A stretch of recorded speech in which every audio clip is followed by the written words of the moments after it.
I never thought I'd be writing something like this. I used to read posts on here late at night, scrolling through other people's lives, other people's problems, and thinking how distant they felt from my own. I wasn't naive. I knew relationships could fail.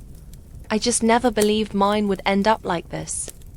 If you asked me back then, I would have told you my life was simple. Not exciting in a flashy way, but steady, predictable, safe. And for a long time, that felt like everything I'd ever wanted. I met my partner during a period of my life when I wasn't searching for anything dramatic. I wasn't chasing sparks or chaos or intense emotions. I had already lived through enough instability to know I didn't want it again. I wanted consistency. I wanted peace. They felt like peace. We met in an ordinary way, which somehow made it feel more real. No dramatic first meeting. No instant fireworks. Just two people talking, realizing slowly that conversation came easily. The kind where you don't feel like you're performing or trying to impress the other person. At first, I remember thinking how calm they made me feel. Not excited, not nervous, just comfortable. Like being in a familiar room you didn't realize you'd missed until you stepped back into it. That comfort became the foundation of everything. Our relationship didn't rush. We took our time. We learned each other in small pieces. Favorite meals, habits, routines, quirks that only come out when someone relaxes enough to stop pretending. They were consistent from the start. Messages answered, plans kept, promises followed through. I never had to wonder where I stood or what they meant. And I think that's where my trust began. Not because they told me to trust them, but because their behavior never gave me a reason not to. As time went on, our lives blended together quietly. We created routines without ever really talking about them. Morning coffee at the same time every day. Grocery shopping on Sundays. Certain shows we only watched together. Certain foods that became ours. Nothing about it felt forced. Our evenings were simple. We'd come home, talk about our days, complain about small things that didn't really matter. Sometimes we'd sit in silence, scrolling on our phones, legs touching on the couch. Other times we'd talk for hours about nothing in particular. There were no big declarations of love every day, no constant reassurance. And I didn't need it. Their presence was reassurance enough. They were attentive in a quiet way. They remembered details, things I said once and forgot I'd even mentioned. They noticed when I was tired, when I was overwhelmed, when I needed space. They never pushed, never pried. If I pulled away emotionally, they waited. That made me feel respected, safe. Over time, I stopped guarding myself. I didn't even notice it happening. Walls don't always fall dramatically. Sometimes they just slowly dissolve when nothing threatens them. I trusted them with my vulnerabilities, with the parts of myself I usually kept hidden. Past hurts, old fears, insecurities I didn't like admitting out loud. They listened. They didn't judge. They didn't rush to fix me. They just stayed. Looking back now, that's probably why this hurts as much as it does. Because my trust wasn't blind. It was built carefully, brick by brick over time. We talked about the future in a casual way. Not intense planning, just assumptions. Things like, when we move, or one day, or eventually. It always felt natural to picture them there. Friends noticed it too. People would comment on how stable we seemed, how calm, how healthy. I remember smiling at those comments, feeling quietly proud of what we'd built together. There was never yelling, never explosive fights. Disagreements were rare, and when they happened, they were short and calm. We talked things out. We apologized. We moved on. If something bothered me, I felt safe bringing it up. Or at least, I thought I did. At that time, my life revolved around normal, everyday things. Work, home, them. I didn't feel the need to escape or distract myself constantly. Being with them didn't drain me. It grounded me. There were moments I remember vividly now. Ordinary moments that feel heavier in hindsight. Cooking dinner together, side by side. Not really talking but completely in sync. Them reaching for a towel before I even asked. Them noticing when I'd had a long day and suggesting we order in instead. Little acts of care. I remember thinking, more than once, this is what people mean when they say relationships shouldn't be hard all the time. I felt lucky. And because I felt lucky, I didn't question things. Why would I? Nothing felt off. Nothing felt wrong. There were no dramatic warning signs. No sudden changes. No reasons to doubt what I was experiencing every single day. Trust didn't feel like a decision. It felt like the natural result of consistency. And that's what makes it so hard to pinpoint when things began to shift. Because at the start, they didn't feel like shifts at all. Just life. Just time passing. Just two people growing together. At least that's what I believed. At first, nothing felt alarming. That's the part one keep coming back to. How ordinary everything still seemed, even as the cracks began to form. If someone had asked me then whether anything was wrong, I would have said no without hesitation. Not because I was lying, but because I genuinely believed it. Life was moving. Work was busy. Time passed faster than I realized. And relationships, I told myself, naturally shift over time. The first thing I noticed wasn't a behavior. It was a feeling. A quiet one. There were moments when I felt like I was standing just slightly outside something I used to be inside of. Conversations felt a little shorter. Silences lasted a little longer. Not uncomfortable, just different. I brushed it off. Everyone has days where they're tired. Everyone zones out sometimes. I didn't want to be the kind of person who read into things that didn't matter. They were still kind, still affectionate, still present, just less available. The phone was the next thing I noticed, though noticed feels too strong a word. It implies intention, awareness. This was more like background noise my brain hadn't decided to focus on yet. They'd angle the screen slightly away when scrolling. Not dramatically, not hiding it, just enough that I couldn't casually see what was on it. At first, I thought nothing of it. People value privacy. I did too. But once you notice something, you start noticing how often it happens. I caught myself glancing without meaning to, not because I suspected anything, but because the movement itself stood out, like a repeated gesture that didn't quite belong in the rhythm we'd built. I told myself I was being ridiculous. Then there were the schedule changes. Again, nothing extreme. Late meetings, errands that took longer than expected, occasional plans that shifted last minute. None of it was impossible to explain. In fact, all of it made sense, individually. That's the thing about red flags when they're small. They don't wave. They don't announce themselves. They blend in. They look like life. When I asked how their day went, the answers were still polite, still friendly, but they lack detail. Where they used to tell stories, now they summarized. Where they used to vent, now they shrugged. I noticed myself filling in the gaps, making excuses on their behalf before they even needed to. They're just tired. Work is stressful right now. Everyone goes through quieter phases. I didn't want to interrogate them. I didn't want to create problems where none existed. And to be fair, they didn't act defensive. They didn't snap or shut me down. They simply didn't elaborate. I told myself that if something were truly wrong, I'd feel it more clearly. Instead, it felt like a faint static, easy to ignore if you didn't focus on it. There were nights when they'd come home and go straight to showering.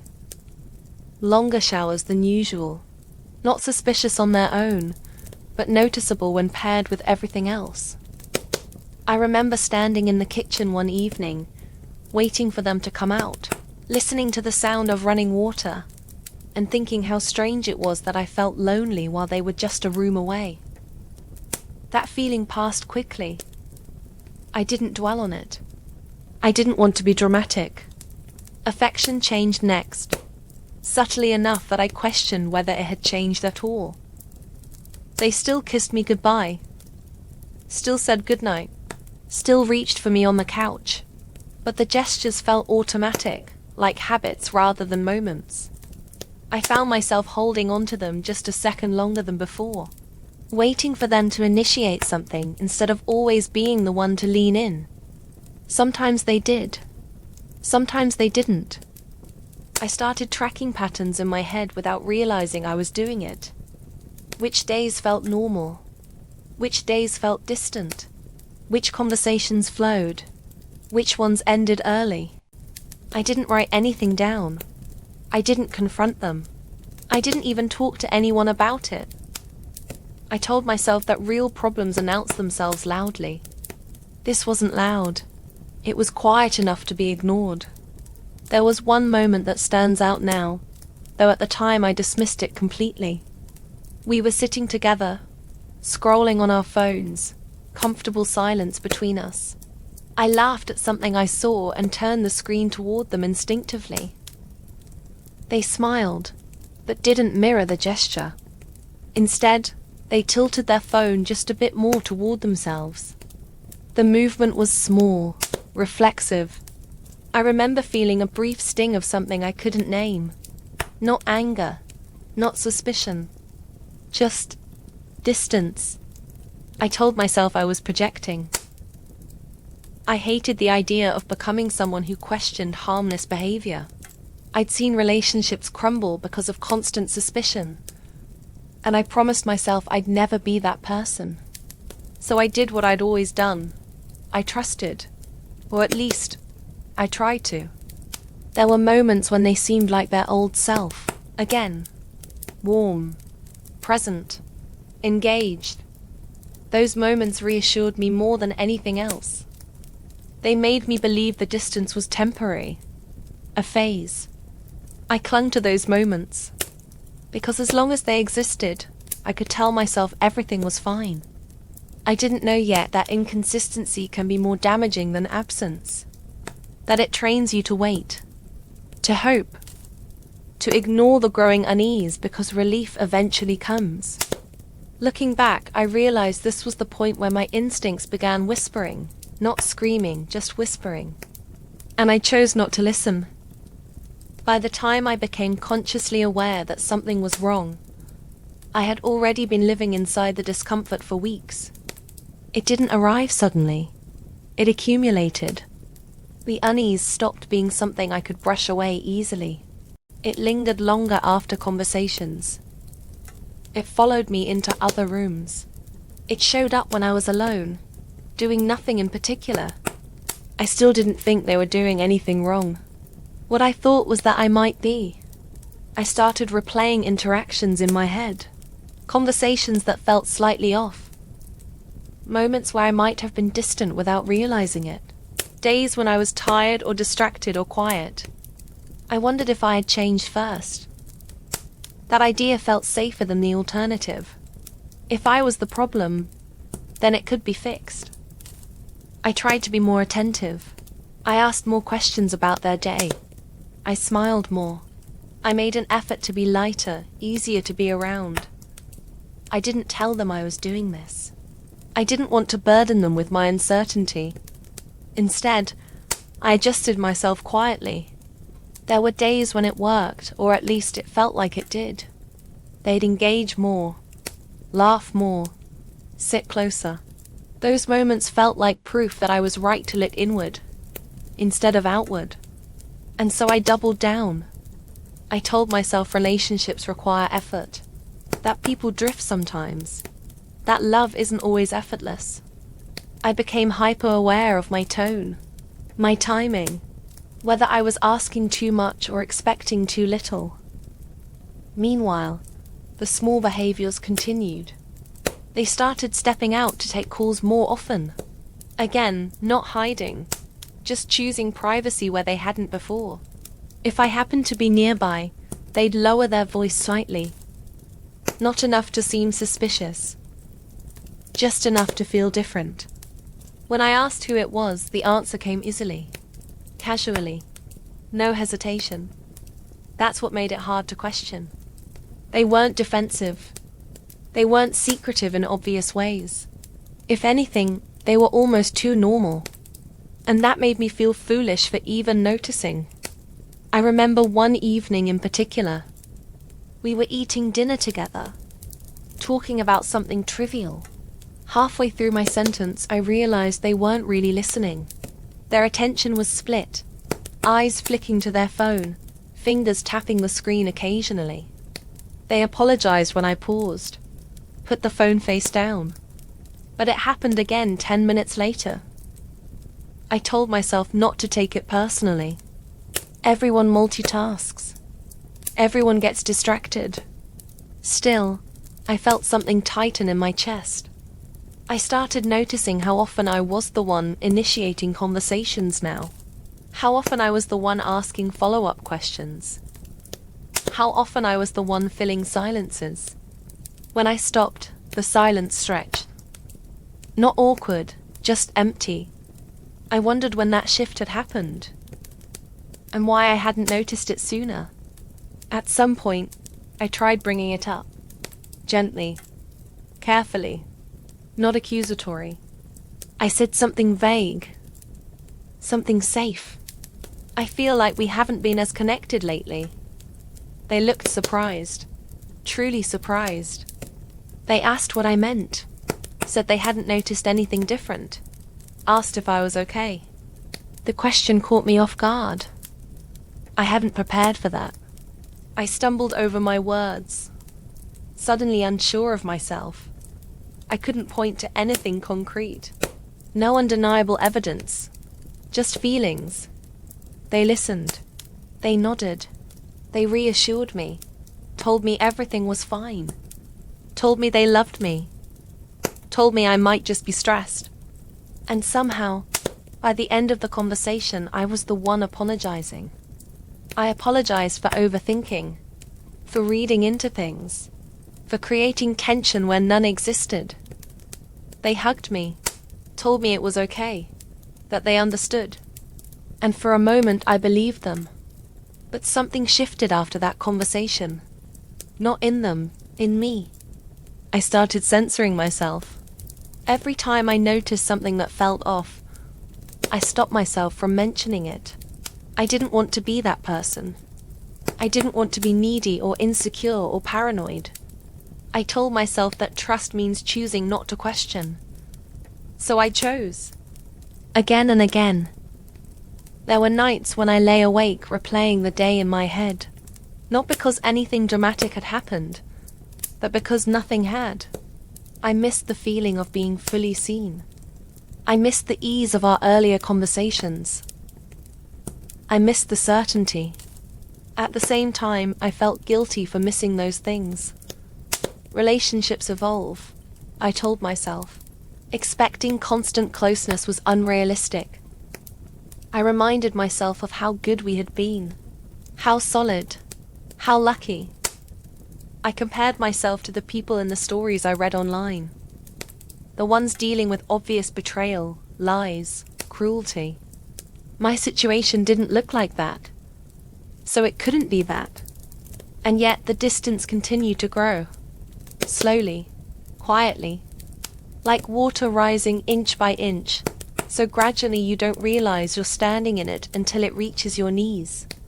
There were moments when I considered checking their phone. The thought scared me. Not because I thought I'd find something, but because of what it would mean about me if I looked. I didn't want to be someone who invaded privacy. So I never did. Instead, I waited. I waited for clarity, for reassurance, for the feeling to pass. I told myself that if something were truly wrong, it would reveal itself eventually. What I didn't understand then was that waiting can be its own form of denial. And by the end of this phase, though I didn't realize it at the time, I had already begun doing the thing that would hurt me the most later. I had stopped trusting myself. By the time I reached this point, doubting myself had become second nature. It wasn't something I consciously decided to do. It happened gradually, the way habits form when you repeat them often enough. Every time I noticed something that didn't feel right, I instinctively looked inward first. Every time I felt unsettled, I searched for reasons within myself instead of around me. That became my default response. I didn't realize how much ground I had already lost. The conversations about us became more frequent, but they never went anywhere. I would bring things up carefully, choosing my words like fragile objects I didn't want to drop. I avoided specifics. I talked about feelings instead of behaviors, about distance instead of actions, about disconnection instead of examples. Part of me believed that if I stayed vague enough, I wouldn't sound accusatory. Another part of me was afraid that if I named things too clearly, I might be wrong. They always listened. That's what made it so confusing. They never shut me down outright. They never told me I was crazy or overreacting in harsh terms. Instead, they responded calmly, rationally, kindly. They'd say things like, "You're reading too much into this. I think you're just stressed. Nothing has changed from my side. I don't know what you want me to say." Each response sounded reasonable on its own. Each one made me feel slightly embarrassed for even bringing it up. I started leaving those conversations feeling lighter at first, relieved, reassured, only to feel heavier later when nothing actually changed. The pattern repeated. I'd notice something. I'd sit with it. I'd question myself. I'd bring it up gently. They'd explain it away. I'd accept the explanation. And then it would happen again. I began to feel like I was chasing clarity that always stayed just out of reach. Sometimes, after these conversations, they'd be extra affectionate for a day or two. More attentive. More present. Those days felt like proof that I'd imagined the problem in the first place. I clung to them. They became my reset points. Whenever doubt crept in again, I reminded myself of those good days. I told myself that relationships aren't linear, that closeness ebbs and flows. I repeated those thoughts until they felt true. But beneath all of it, something else was happening. I was becoming smaller. I stopped bringing things up as often. When I did, I softened my language even more. I framed concerns as questions. I added disclaimers before sentences. I might be wrong, but maybe I'm overthinking. This probably isn't a big deal. I didn't want to sound accusatory. I didn't want to sound insecure. I didn't want to push them away. Meanwhile, their responses stayed consistent. Calm, patient, slightly distant. They never raised their voice, never lost their temper, never slipped up. That consistency worked against me, because if they had reacted strongly, defensively, angrily, it would have given me something solid to push back against. Instead, everything remained subtle, and subtlety is hard to fight. I started feeling like my emotions were inconvenient, like my need for reassurance was something I should manage on my own. So I tried. I journaled. I distracted myself. I focused more on work. I told myself that independence was healthy. I convinced myself that needing less would make things better. There were moments when I caught myself thinking, if I could just stop feeling this way, everything would be fine. That realization scared me, but I didn't dwell on it. I remember one conversation particularly clearly. I had noticed they were texting late at night more often. I didn't know who it was. I didn't ask directly. I just mentioned feeling disconnected lately. They sighed softly. Not annoyed, just tired. They said something like, "I feel like no matter what I do, you think something's wrong." That sentence landed heavily. I immediately backtracked. I told them that wasn't what I meant, that I wasn't accusing them of anything, that I trusted them. They nodded, accepted the reassurance. But after that, I became even more hesitant to speak up. I didn't want to be someone who created problems out of thin air. I didn't want to damage something good with unnecessary doubt. So I swallowed more than I should have. I told myself that love sometimes means choosing peace over clarity. Looking back, I see how that belief worked against me. There were nights when they felt emotionally miles away, and I told myself not to take it personally. Nights when conversations felt like polite exchanges instead of shared moments. I missed them even when they were right beside me. But whenever I came close to admitting that to myself, I reminded myself of everything they hadn't done. They weren't cruel. They weren't dishonest. At least, not obviously. They weren't dismissive in obvious ways. Compared to the stories I read online, my situation seemed mild, and that comparison kept me stuck. I lowered my expectations without realizing it. I told myself that stability mattered more than emotional closeness, that consistency mattered more than connection. I stopped asking for what I needed because I didn't trust my sense of need anymore. That's how the gaslighting worked, not through lies, but through gentle redirection, through calm explanations that always made sense, through reassurance that felt good in the moment but dissolved later.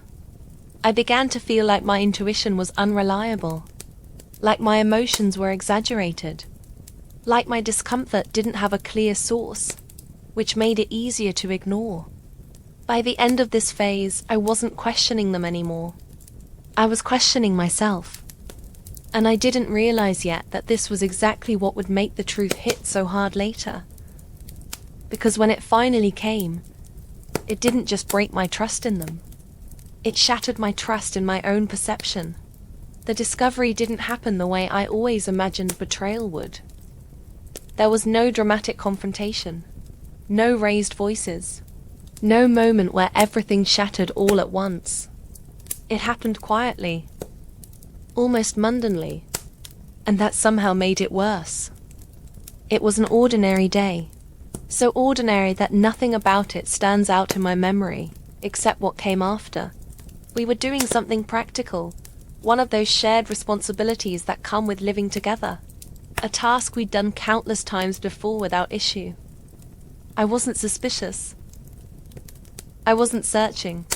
I wasn't looking for proof. That's important to me, even now. I didn't go digging. I was just there, in the middle of something routine, when I saw something I wasn't meant to see. It was an email notification. Not hidden, not locked away, just there, a name I didn't recognize. At first, it meant nothing. My brain didn't immediately jump to conclusions. People have colleagues, friends, contacts I don't know. That alone wasn't alarming. What stopped me was the subject line. It wasn't explicit. It wasn't incriminating on its own. But it carried a tone I recognized. Familiar, casual, intimate in a way that didn't match anything I'd ever received from them recently. That dissonance hit me before the meaning did. I stared at it longer than I should have. I told myself not to overreact. Told myself there was probably a simple explanation. But something inside me had already gone very still. When I opened it, my hands didn't shake. I remember that clearly. I expected panic, fear, adrenaline. Instead, there was a strange calm. The kind that settles in right before something irreversible happens. The message wasn't graphic. It wasn't overt. It didn't need to be. It was comfortable, familiar, written by someone who had access to a version of my partner I hadn't seen in a long time. The language was warm, easy, personal. It wasn't flirtation in the obvious sense. It was worse than that. It was intimacy, the kind that comes from repetition, from shared history, from ongoing connection. I felt my chest tighten, not because of what I was reading, but because of what it implied. This wasn't new. This wasn't a mistake. This was a parallel life. I didn't confront them right away. I didn't slam the laptop shut or storm into the room. I sat there. For a long time, I reread the message, hoping I'd misinterpreted it, hoping context would change its meaning, hoping I was wrong. But the more I read, the clearer it became. This wasn't something that had started recently. It had weight, continuity, history. I felt something inside me shift, not break exactly, but realign. Suddenly, all the small moments from the past months rearranged themselves into a new pattern. The late nights, the angled phone, the emotional distance, the calm explanations, they all made sense now. And that realization was almost worse than the discovery itself, because it meant my instincts hadn't been wrong. They'd been silenced. I remember standing up slowly, like my body was heavier than usual, like gravity had increased without warning. The house felt different. Familiar objects felt distant. The space between rooms felt longer. Everything looked the same, but nothing felt the same. I didn't cry. I thought I would. I expected tears to come rushing in, but they didn't. Instead, I felt hollow, like all the emotion had drained out of me at once. I kept thinking, this is real. This is actually happening. There was no ambiguity anymore, no room for doubt. The uncertainty I'd been living in for months vanished in an instant, replaced by something solid and painful. Clarity. When they came back into the room, I didn't say anything at first. I just looked at them. They noticed immediately. They asked if I was okay. Their voice sounded the same. Calm, familiar, caring. That hurt more than anything else. I told them what I'd seen. I didn't accuse. I didn't raise my voice. I didn't demand explanations. I simply stated it. For a moment they said nothing. Then they sighed. Not in relief. Not in anger. In resignation. They didn't deny it. They didn't scramble for excuses. They just said something like, "I didn't think you'd see that." That sentence replayed in my head for weeks. Not "I'm sorry." Not "it didn't mean anything." Not "let me explain." Just acceptance. As if this had always been an inevitability. As if the only mistake was being caught. I asked how long. They hesitated. That hesitation told me everything before the answer did. Long enough. That was the moment I felt something truly break. Not just my trust in them, but the version of my life I thought I'd been living. Everything I thought was shared suddenly felt staged. Every quiet night, every routine, every moment I'd believed was built on mutual understanding. I realized how carefully the truth had been kept just far enough away from me. Not hidden aggressively, just managed. Controlled. I didn't scream. I didn't cry. I just felt very, very tired.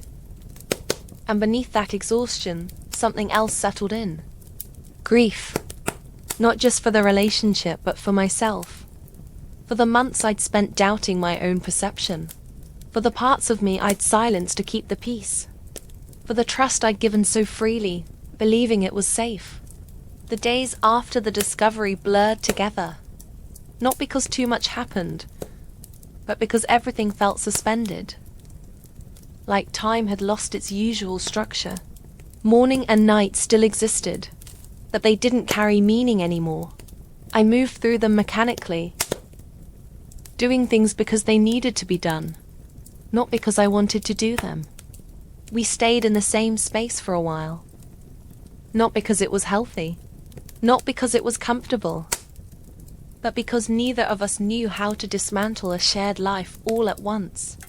We slept in the same bed at first. That was the strangest part. Lying beside someone who had become unfamiliar overnight. Listening to their breathing. Feeling the warmth of their body. Knowing that this closeness had continued even while the truth lived elsewhere. There was no intimacy. Not even accidental touches. Just distance. Measured in inches. We talked, but the conversations were slow and heavy. Every sentence felt like it needed to be chosen carefully, like one wrong word could collapse whatever fragile stability we were trying to maintain. They explained, or tried to. They talked about loneliness, about feeling disconnected, about not knowing how to communicate what they needed, about things just happening over time. I listened. I didn't interrupt. I didn't argue. Not because I agreed, but because I no longer felt the urge to convince them of anything. The explanations didn't bring relief. They didn't provide closure. They only confirmed something I'd already begun to accept. The relationship I thought we were both protecting had been protected by me alone. They apologized. Several times, quietly, earnestly, sometimes emotionally. But apologies land differently once trust is gone. They don't heal, they echo. Each one reminded me of what had been lost, not what could be repaired. I asked questions I never thought I'd need answers to. How often? Where? What they talked about? Whether feelings were involved. Some answers were vague. Some were painfully specific. All of them hurt. I found myself obsessing over details I didn't actually want to know. Filling in blanks my mind insisted on creating. I replayed past moments with new context, rewriting memories against my will. Things I once saw as loving now felt performative.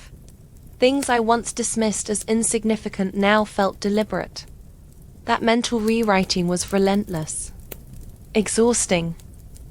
At some point, I realized I wasn't sleeping properly anymore. I would lie awake long after they fell asleep, staring into the dark, replaying conversations from months ago, wondering which version of reality had been true. I started pulling away. Emotionally at first. Then physically. I spent more time in other rooms, took longer walks, found reasons to stay busy. Silence became easier than conversation. They noticed. They asked if I was okay. I didn't know how to answer that honestly without unraveling. Friends started to notice too. They asked why I seemed distant, why I cancelled plans, why I wasn't myself. At first, I didn't tell anyone. I wanted to protect what little dignity I felt I still had. I didn't want to turn my life into a story people whispered about. The isolation made everything louder. Eventually, I told one person. Just one. Saying it out loud made it real in a way nothing else had. The words felt foreign in my mouth, like I was telling someone else's story, not my own. Their reaction was immediate. Anger, disbelief, protectiveness. They said things I hadn't let myself think yet. That I deserved better. That this wasn't my fault. That I'd been patient for too long. Hearing it from someone else cracked something open. Not relief. Permission. Permission to stop minimizing what had happened. Once I told one person, the truth spread slowly. Selectively. Each time I shared it, I felt exposed. But also lighter. Like I was releasing something I've been holding inside my chest for months. The responses varied. Some people were supportive. Some were shocked. Some tried to play mediator. A few said things that hurt more than they realized. People make mistakes. Relationships are complicated. Are you sure it's worth throwing everything away? Those comments stayed with me longer than the supportive ones. They fed the doubt that still lived quietly in the back of my mind. I started questioning myself again. Was I overreacting? Was I being unforgiving? Was I expecting too much? That internal conflict was exhausting. One part of me wanted to hold on to what we'd built, the shared history, the comfort, the idea of us. Another part of me couldn't imagine trusting them again. Not fully. Not without constantly looking over my shoulder. We had one final, long conversation. Not a fight. Not a dramatic breakup. Just two people sitting across from each other, acknowledging what had changed. They asked if I thought we could fix it. I didn't answer right away. I thought about the months of doubt, the emotional distance, the gaslighting, the slow erosion of my confidence. I thought about how tired I felt, and I realized something important. Love shouldn't feel like self-abandonment. I told them I didn't know how to rebuild something when I no longer trusted my own perception within it. They nodded. They didn't argue. I think by then they understood. Separating our lives was harder than I expected. Logistics replaced emotion. Who would move out? Who would keep what? How to divide years into boxes. Every object felt loaded with memory. Some things I couldn't bring myself to take. Some things I couldn't leave behind. The day they moved out, the house felt impossibly quiet. Not peaceful, just empty. I sat on the floor and let myself feel everything I'd been holding back. The anger, the sadness, the grief, the relief. All of it tangled together. I cried for the relationship. But more than that, I cried for the version of myself that believed trust alone was enough to keep someone honest. When I finally posted my story on Reddit, I wasn't sure what to expect. I wasn't posting for attention. I wasn't posting for sympathy. I was posting because somewhere deep down, I wanted to know if anyone else had been in my position. I wanted to know if the way I felt was normal, if the way I'd been treated made sense to anyone besides me. The first responses came slowly. Comments trickled in, some short, some long, some supportive, some judgmental, some just curious. I remember reading one early comment that said, "You were gaslit. What you experienced is real. Don't doubt yourself anymore." I stared at the screen for a long time. The words didn't erase the months of doubt, the weeks of constant second-guessing, but they planted a seed of something I hadn't felt in a long time. Validation. Other comments were more critical. Maybe you overreacted. Maybe it wasn't intentional. Maybe you should have seen it coming. I felt the old pattern creep back into my mind, questioning myself, wondering if I had misjudged the situation. But this time, the doubt didn't dominate. I could acknowledge it without letting it swallow me. Reddit users shared their experiences. Stories of betrayal, heartbreak, recovery, and survival. Some were strikingly similar to mine. Others were completely different. But each comment felt like another mirror reflecting the complexity of human relationships. Reading them, I realized how universal this feeling is. The slow, creeping erosion of trust. The small red flags. The gaslighting, the silent grief. I learned that betrayal isn't always dramatic. It isn't always loud. Sometimes it's quiet, meticulous, almost invisible until it's undeniable. And when it is undeniable, it can shake your understanding of yourself more than anyone else. I started reflecting on my own reactions, how I had tried so hard to maintain peace, to be rational, to absorb everything calmly.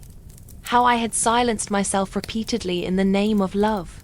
How I had trusted instinctively, only to see that trust used against me in subtle ways. I also thought about growth, about recovery, about what it means to reclaim yourself after someone has taken pieces of your confidence without even trying to hurt you in an obvious way. Recovery wasn't sudden. There was no single moment of "I'm okay now." It was slow, like the tide creeping in over a rocky shore, reshaping the landscape of my emotional life bit by bit. I stopped blaming myself for everything. I learned to differentiate between what I could control and what I could not. I allowed myself to grieve without guilt. I let myself feel sadness, anger, loneliness, all of it because it was valid. And somewhere along the way, I started noticing moments of peace, moments of quiet self-assurance, moments where I could trust my own instincts again. Sharing my story online helped too. The conversation continued long after the post was made. People replied, shared advice, debated morality, questioned boundaries. It was messy. It was raw. It was human. Some people sided with me. Some people sided with my ex. Some people simply observed, offering perspectives I had never considered. And that's when I realized something important. Life doesn't fit neatly into right and wrong. Relationships don't either. People are flawed. Choices are flawed. But acknowledging that doesn't make your pain any less real. It just means the world isn't as simple as we sometimes hope it is. Now, months later, I look back on the experience differently. I see my past self, trusting, careful, patient, and I don't feel ashamed. I feel proud that I gave my love fully, even if it was taken for granted. I see the ways I learned to observe, to protect myself, to trust again. The betrayal shaped me, but it didn't define me. I still remember the small routines we shared, the quiet evenings, the laughter, the intimacy that wasn't tainted. Those memories exist alongside the betrayal. They are part of the story, not erased by it. I learned that healing is not about forgetting or forgiving immediately. It's about acknowledging the truth, processing it, and gradually reclaiming your life. And maybe most importantly, I learned to trust myself again, my instincts, my feelings, my perception, because trust is the foundation of all relationships. And if you lose trust in yourself first, nothing else can stand. Reading the Reddit comments, engaging in conversation, reflecting on my own experience, all of it helped me process, to understand, and to move forward. This is the end of my story. Not in the sense that everything is neatly resolved, not in the sense that the pain disappeared, but in the sense that I am here. I am intact. I am learning.